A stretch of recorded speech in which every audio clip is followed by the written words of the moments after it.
Hello বন্ধুরা, welcome back to my channel জলিস world চ্যানেলে তোমাদের অনেক অনেক স্বাগত। আজকে হলো 10ই অক্টোবর 2024 আর এখন ঘড়ির কাঁটায় বাজে ভোর 4:30। এর মধ্যেই তোমরা দেখতে পাচ্ছ যে আমি স্নান করে উঠে রেডি হয়ে গেছি। ভাবছো এত ভোর ভোর আমি কোথায় বেরোবো, তাই না? আসলে আজকে আমরা যাচ্ছি কৃষ্ণনগর। আজকে যেহেতু 10 তারিখ, আজকে জগদ্ধাত্রী পুজো, তো সেই কৃষ্ণনগরে বুড়িমার উদ্দেশ্যে রওনা দিচ্ছি। যে মাকে আমি ভীষণভাবে মানি, তো অ্যাকচুয়ালি আমাদের ওখানে গিয়ে থাকার কথা ছিল, বাট আমরা হোটেল না পাওয়ার জন্য আজকে আমরা বাইকারেই বেরিয়ে যাওয়ার প্ল্যানিং করেছি। তো ভোর 4:30-র সময় আমাদের গাড়ি চলে এসছে, বাট আমি একটু লেট হয়ে গেছি, যেহেতু বুঝতেই পারছো সকালবেলায় উঠে নিজে স্নান করে পুজো দিতে যাব, সেই জন্য তো সমস্ত কিছু রেডি হতে হবে, তাই গাড়ি ছাড়তে একটু দেরি হয়ে গেল। যাই হোক, আমাদের গাড়ি রওনা দিয়ে দিয়েছি আর দেখতেই পাচ্ছ হালকা ভোর হয়ে এসছে। অ্যাকচুয়ালি আমরা ওখানে থাকারই প্ল্যান করেছিলাম, কিন্তু তোমার অফলাইন ডাইরেক্ট হোটেল তো পেলামই না, সব বুকিং হয়ে গেছে।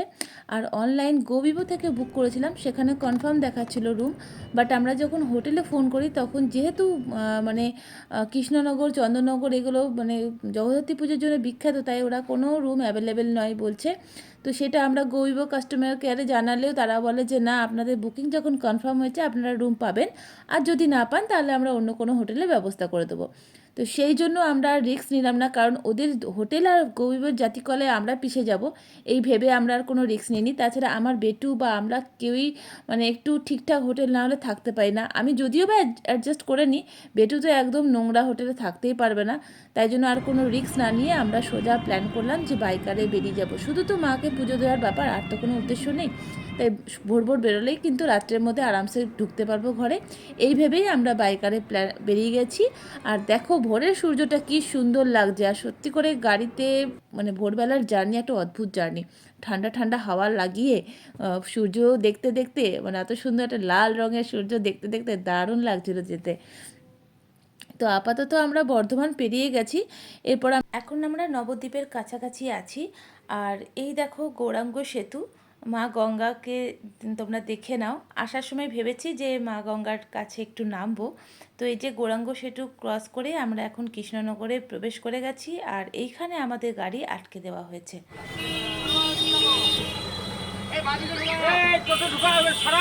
টোটোগুলো তোমার দিয়ে ওই অলিগলি দিয়ে যাচ্ছে, বুঝতে পারলে? টোটোগুলোতেই যাবো। হ্যাঁ, সেই টোটোগুলো ছাড়ছে। ভালোই লাগে, অষ্টমীর অঞ্জলিটা দিতে পারবো।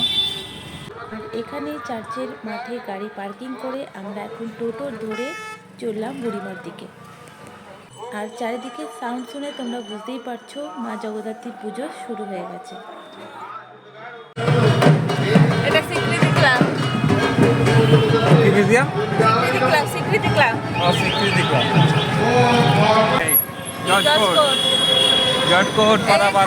হেঁটে হেঁটে দেখে নেওয়া যায়, বুঝলে? তো আমরা এখন বুড়িমার কাছে পৌঁছে গেছি, আর ফুলের ডালি, তারপর তোমার প্রসাদ, এই সমস্ত কিনে নিচ্ছি। আর এখানে তোমার একদিনেই সপ্তমী, অষ্টমী, নবমী, দশমী সমস্ত পুজো হয়ে যায়।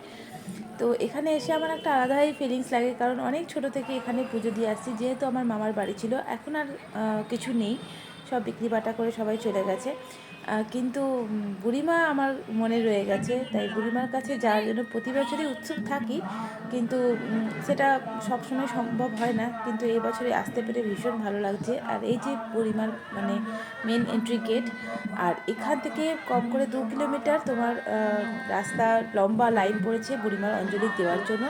তো এখন পুজো শুরু হয়েছে, বাট অঞ্জলি কিন্তু স্টার্ট হয়নি। ভালো হয়েছে, আমরা সপ্তমীর অঞ্জলিটা দিতে পারবো। আর এই দেখো বেটু বসে আছে, আমরা রোদের মধ্যে লাইনে দাঁড়িয়ে আছি, ভীষণ রোদ। এবার থেকে প্ল্যান করেছি আসলে একটা ছাতা অবশ্যই নিয়ে আসতে হবে। আর এখানে দেখো মায়ের পুজোর লাইভ টেলিকাস্ট হচ্ছে, তো এখান থেকে মাকে একটু দর্শন করে নিলাম। আর এখানে সব থেকে মন্ত্রের উচ্চারণ, পুজোর যে মন্ত্র উচ্চারণ, তোমার সানাইয়ের আওয়াজ, এইগুলো যেন মনকে ভীষণভাবে মন্ত্রমুগ্ধ করে দেয়, যেটা আমাকে ভীষণভাবে আকর্ষণ করে, জানি না কেন। জয় জয় জয় জয় মা। ফাইনালি পুষ্পাঞ্জলি শুরু হয়ে গেছে, আমরা মায়ের মেন জায়গায় এন্ট্রি করে গেছি। আর ভিড় দেখতে পাচ্ছ, ভীষণ পরিমাণে ভিড়। এরপরে কতটা কি ভিডিও করতে পারবো জানি না। এই যে গলিটা আছে, এটা লম্বা একটা লাইন পড়ে, আর পিছনে দেখতে পাচ্ছ পুলিশে আটকে দিয়েছে অর্ধেক লোককে।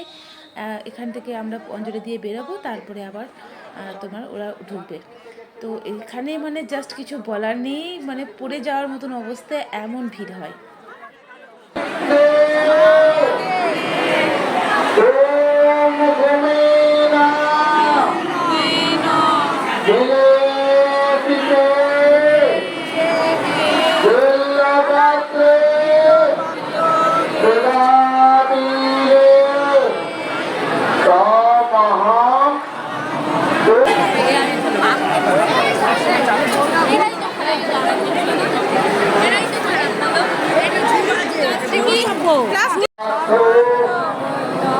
তো ফাইনালি আমাদের অঞ্জলি দেওয়া হয়ে গেছে। আর এখানে কুপন দেওয়া হচ্ছে প্রসাদের জন্য, কাটা হচ্ছে কুপন। তো আমি মায়ের জন্য একটা সোনার টিপ নিয়ে গেছিলাম। নর্মালি কি হয়, ওখানে আগের দিন তোমার সোনার উপর যা দেওয়ার থাকে আগের দিন সন্ধেবেলায় দিতে হয়, কিন্তু যেহেতু আমি তো আগের দিন সন্ধেবেলায় যাইনি, তাই সকালে কোথায় দেব, তাই একটা দাদাকে জিজ্ঞেস করাতে দাদাটা বললো যে এখানেই জমা নেওয়া হচ্ছে, আপনি দিতে পারেন। তো সেখানে মায়ের টিপটা দিয়ে আর কিছু প্রসাদের কুপন কেটে এখন আমরা যাচ্ছি প্রসাদ নিতে। তো দুটো প্রসাদের সেকশন আছে, এইটা হলো ভোগ প্রসাদ, মানে পোলাও ভোগ প্রসাদ। তো এখান থেকে পোলাও ভোগ প্রসাদ নিয়ে আমরা এবার সন্দেশ প্রসাদ নিতে এসেছি এখানটাতে। তো সেখান থেকে সমস্ত প্রসাদ কালেক্ট করে এখন আমরা যাব নবদ্বীপের দিকে, কারণ গঙ্গাজল নেওয়ার আছে, সেটা তোমাদেরকে বলেইছি। যেতে বাজে তোমার ওই 11:30টার মতন। আর যাওয়ার পথে মায়ের একটু ফটো কিনলাম, কারণ মানে বুড়িমার কাছে এসে বুড়িমার ফটো নেবে না সেটা হতেই পারে না, তাই আমার ঘরের চারিদিকে দেখবে বুড়িমা ছেয়ে আছে। তো মায়ের একটা ফটো নিলাম, আর মানে অন্য সবাইকে গিফট করার জন্য মায়ের কিছু ফটো নিলাম, মানে 30টা মতন ফটো আমি অর্ডার দিয়েছিলাম। কিন্তু এখানেও মানে কি বলবো, ঠাকুরের জায়গাতেও জোচ্চুরি যাকে বলা হয়, কারণ এই যে ফটোগুলো দেখছো এটা আমি 30টা অর্ডার দিয়েছিলাম, কিন্তু এই যে ভদ্রলোককে দেখতে পাচ্ছ ইনি আমাদেরকে 23টা ফটো দিয়েছে। তো সবাইকে তাই জন্য দিতে পারিনি, এই জন্য আমার মন ভীষণ খারাপ। কিছু বলার নেই, এটা একমাত্র ভগবানই জানবে যে কে কী করলো। যাই হোক, তো এই সমস্ত করে এখন আমরা এই যে সামনে একটা ঠাকুর ছিল এটা দেখে এবার ভাবলাম যে ব্রেকফাস্ট করব, কিন্তু ব্রেকফাস্ট করার মতন কোনো জায়গা ওখানে আমরা পেলাম না, সবই বন্ধ আর কোথাও মানে কিছু নেই। তো ফাইনালি রাস্তার ধারে এরকম একটা কচুরির দোকান ছিল, সেখান থেকে কচুরি দুটো করে কচুরি খেয়ে, যেটা খুবই জঘন্য খেতে ছিল কিন্তু খেতে হলো, তো সেটা খেয়ে এখন আমরা রওনা দিচ্ছি নবদ্বীপের দিকে। আর এই চক্করে দেখতেই পাচ্ছ আমার কানের নেই, মানে কানেরটা ভিড়ের মধ্যে খুলে পড়ে গেছে। কানেরটা পেয়ে গেছি, বাট প্যাঁচ ম্যাচ সব হারিয়ে গেছে, তাই বিনা কানের দুলে আমি এখন চললাম।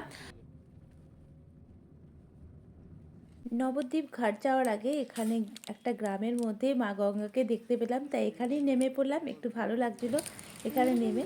তো এখান থেকেই ভাবলাম গঙ্গা জল নিয়ে নিই, তারপরে না আবার নবদ্বীপ ঘাটে গিয়ে নেওয়া যাবে।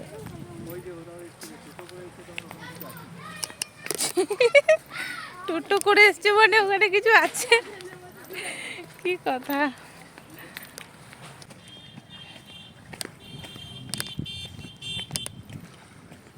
দেখ কি সুন্দর লাগছে দেখতে,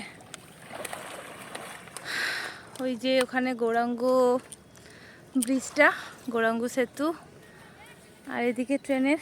বাবা এখন এলো না, বাবা কি করছে? যখন এলাম নবদ্বীপ তখন গঙ্গা জল নিয়ে যায় নাকি, সেই জন্য আসা। জল খাবি এমনি? না, গঙ্গা জল তাই বলো। গঙ্গা জল মানি তুই আছে খাবি না মানে?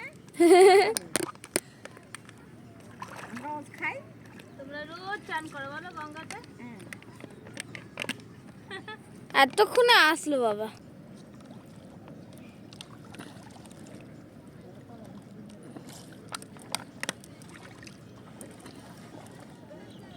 হয়ে গেছে, আমি পাথর কালেক্ট করছি, পাথর উপর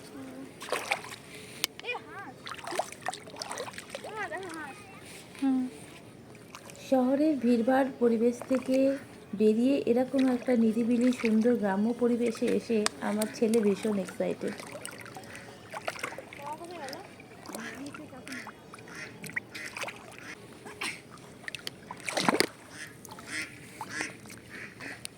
আর এখানে এঁটেল মাটি হওয়ার জন্য এত বেশি স্লিপ করছে যে কিছু বলার নেই।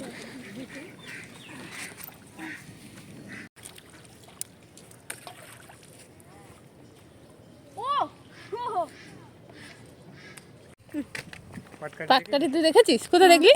গ্রামে সীতারামপুরে যা ইচ্ছে তাই বলে।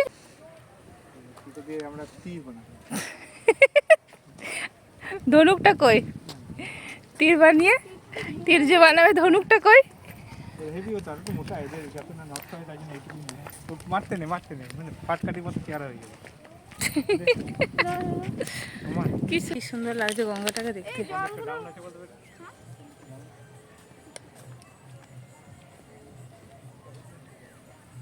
আর এখন আমরা চলে এসেছি নবদ্বীপের মণিপুর ঘাটে।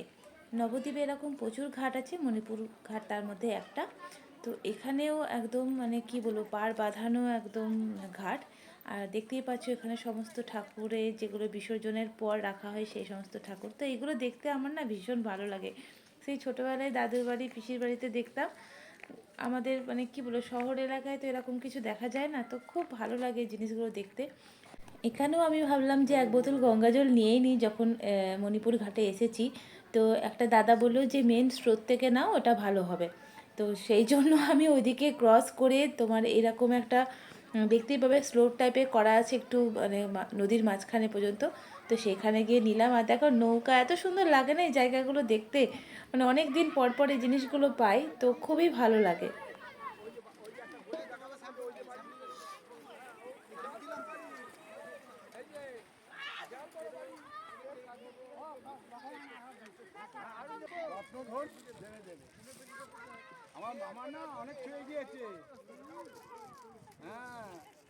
আর এই এঁটেল মাটিতে পা দিয়ে যদি জলে পা দিয়েছো, তারপরে যে কি অবস্থা হয় সেটা মানে একদম যদি প্র্যাকটিক্যাল করো তাহলেই বুঝতে পারবে। মানে ওখান থেকে আমি জাস্ট উঠতে পারছিলাম না, এত স্লিপ করছিল। তো এই জিনিসগুলো ছোটোবেলায় করে এসেছি, এখন যেন এগুলো খুব অদ্ভুত লাগে আর খুব মানে পুরনো পুরনো স্মৃতিটাকে আবার নতুন করে জাগিয়ে তোলে। তো যাই হোক, এখানে এত সুন্দর একটা মানে সিনারিও পেয়ে না মনে হলো দু চারটে ফটো ক্লিক করা যাক, তাই চলে গেলাম দেখো নৌকার কাছে আর দু চারটে ফটো তোলার জন্য। কিন্তু চেহারার যা অবস্থা হয়েছে, ফটো কি আসবে। কানে দুল নেই, আলু থালু বেশ কেমন যেন লাগছে, তবুও ছাড়লাম না। কারণ কি, এই এত সুন্দর একটা জায়গা সবসময় তো পাওয়া যায় না, তাই দু চারটে ফটো তুলেই নিলাম।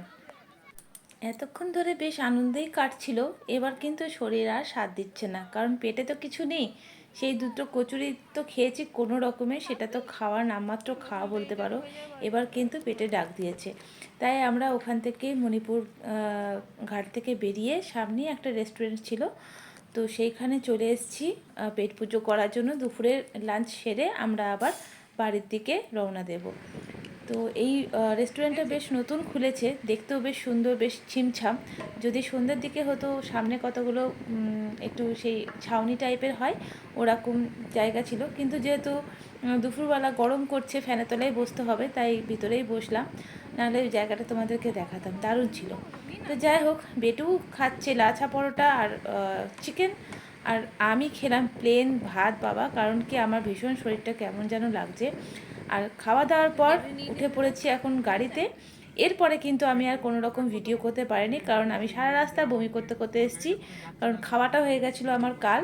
সেই জন্য আমি একদম মাথা তুলতেই পারিনি, এত আমি ভীষণ শরীর খারাপ। তো যাই হোক, ফাইনালি ঘরের দিকে চলে এসেছি। দেখো সূর্য অস্তাচলে, সূর্য উদয় নিয়ে বেরিয়েছিলাম, এখন সূর্য অস্তাচলে। তো আমরা এখন বাড়ির খুবই কাছে চলে এসেছি। আর আমার মুখ চোখ দেখে বুঝতেই পারছো আমার শরীরের অবস্থা কীরকম। আর বেটুও ঘুমিয়ে পড়েছে, সেটাও দেখতে পাচ্ছ। তো যাই হোক, সারাদিনের পুজোর ব্লগ তোমাদের সঙ্গে শেয়ার করলাম। কেমন লাগলো অবশ্যই জানাবে। ভালো লাগলে ভিডিওটি লাইক আর কমেন্ট করে দেবে, আর আমার চ্যানেলটি সাবস্ক্রাইব করে নেবে। তো চলো, টাটা।